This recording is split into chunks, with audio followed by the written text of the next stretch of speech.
Bonjour à toutes et à tous, je suis très heureux de vous retrouver dans ce Macro Monthly, le rendez-vous mensuel de la recherche économique d'Edmond Rothschild.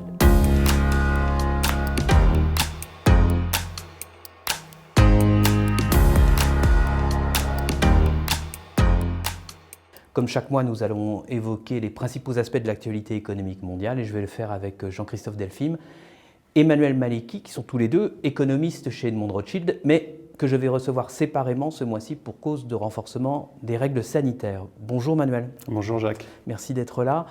Alors, je viens de l'évoquer, dans le paysage économique mondial, il y a un nouveau personnage qui s'est invité ces dernières semaines, c'est Omicron. Quel impact ça a sur l'activité économique mondiale ? Alors, le variant du Covid-19 Omicron, qui est apparu à la fin du mois de novembre, a eu un impact direct en fait, sur les marchés financiers. Tout de suite, on a eu des tensions sur les marchés financiers, on a eu des baisses d'indices, comme des baisses de prix sur certains produits, comme le pétrole par exemple, qui a perdu plus de $10, ce qui est historique. Donc en fait, l'impact, il a été d'un côté financier. Sur l'aspect économique, en fait, ça met plus de temps, tout simplement parce qu'il faut que ça se diffuse et que c'est beaucoup plus lié aux décisions qui vont être prises sur comment lutter contre le virus, par exemple en mettant en place des restrictions. Et c'est ces restrictions-là qui vont peser principalement sur l'économie et qui vont porter en fait des difficultés sur le comportement des agents et l'économie en général. Alors, vous évoquez le cas du pétrole. Il y a un mois, on parlait des tensions persistantes sur les marchés des matières premières et singulièrement sur les marchés de l'énergie. Comment cette situation évolue-t-elle ? En effet, il y a toujours des tensions sur le marché des matières premières, puisqu'il y a des difficultés à déplacer ces matières premières de là où elles sont produites vers les entreprises qui s'en servent comme intrants. Ainsi, on a une situation où on a beaucoup de volatilité au niveau des prix, puisque la question des matières premières, du prix des matières premières, est liée à la demande et à l'offre. On voit que la demande est très forte, l'offre a du mal à répondre, et quand arrive un variant comme le Omicron, ça pose tout de suite la question de est-ce que la demande va perdurer ?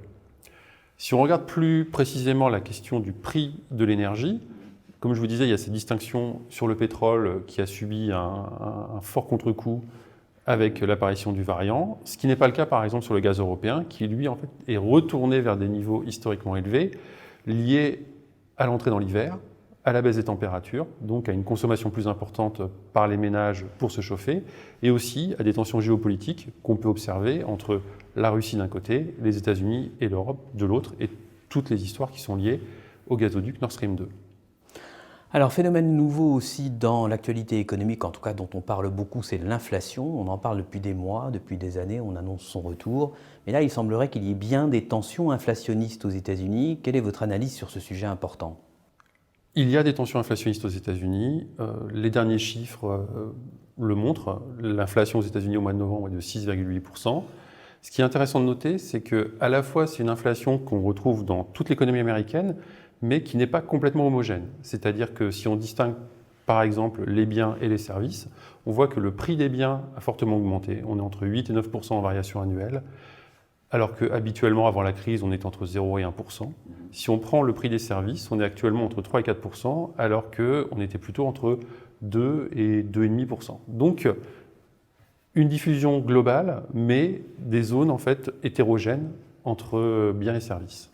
Alors face à la situation que vous décrivez, elle a une progression générale mais qui n'est pas homogène, comment réagissent les banques centrales, singulièrement la Fed, mais pas seulement, et quelles sont les décisions que l'on peut attendre de ces banques centrales ? Généralement, c'est vrai qu'on observe beaucoup la Fed, la BCE, la BOJ, mais il ne faut pas oublier aussi qu'il y a beaucoup d'autres banques centrales dans le monde et qu'il y a aussi beaucoup de questions qui se posent sur les émergents. Par exemple, si on prend le cas du Brésil, on voit que l'inflation brésilienne a atteint 10,7% le mois dernier. Les taux d'intérêt ont augmenté, la Banque centrale a décidé de les passer à plus de 7% pour lutter contre cette inflation et en même temps pour soutenir le réal brésilien qui souffre d'une dépréciation. Donc les objectifs des banques centrales divergent selon quelle banque centrale vous êtes. Dans le cas de la Fed, la question monétaire ou la question de la valeur du dollar ne se pose pas.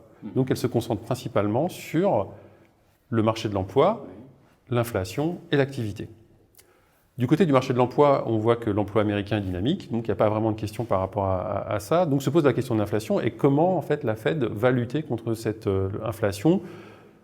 C'est une question qu'elle n'a pas encore résolue, qu'elle n'a pas encore tranchée. Ce qui est clair, c'est que dans son discours et dans sa forward guidance, elle annonce qu'elle va sans doute augmenter les taux bientôt, en 2022.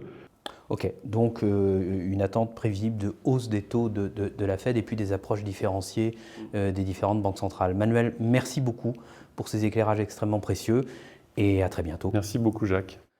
Alors sans transition, je retrouve Jean-Christophe Delphim. Bonjour Jean-Christophe. Bonjour Jacques. Avec Manuel, on vient d'évoquer les tensions inflationnistes aux États-Unis et la réponse de la Fed, la Réserve fédérale américaine. Qu'en est-il de ces sujets en Europe, la région dont vous êtes le spécialiste ?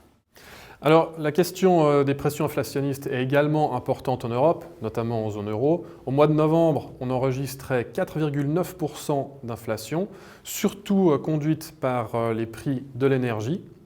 Si on considère la contribution qu'elles apportent à ces 4,9%, c'est plus de la moitié.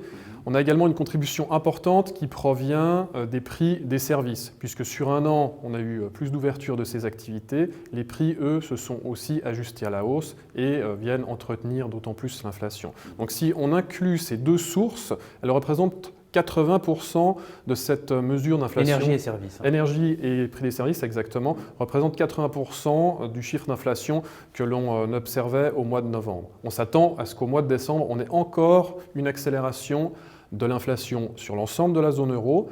Et après cela, à partir du début de l'année prochaine, un début de ralentissement de l'inflation graduel au cours de l'année pour repasser en dessous de 2% d'ici la fin de l'année 2022.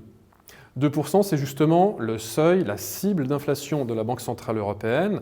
Donc si on repasse en dessous à terme, et ainsi elle ne devrait pas hâter la normalisation de sa politique monétaire par rapport à ce qui était initialement prévu.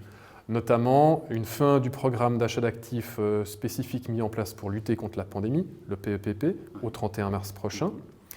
Par contre, elle devrait conserver une posture plutôt accommodante, avec quand même des rythmes d'achat d'actifs, enfin des achats d'actifs nets au cours des trimestres à suivre.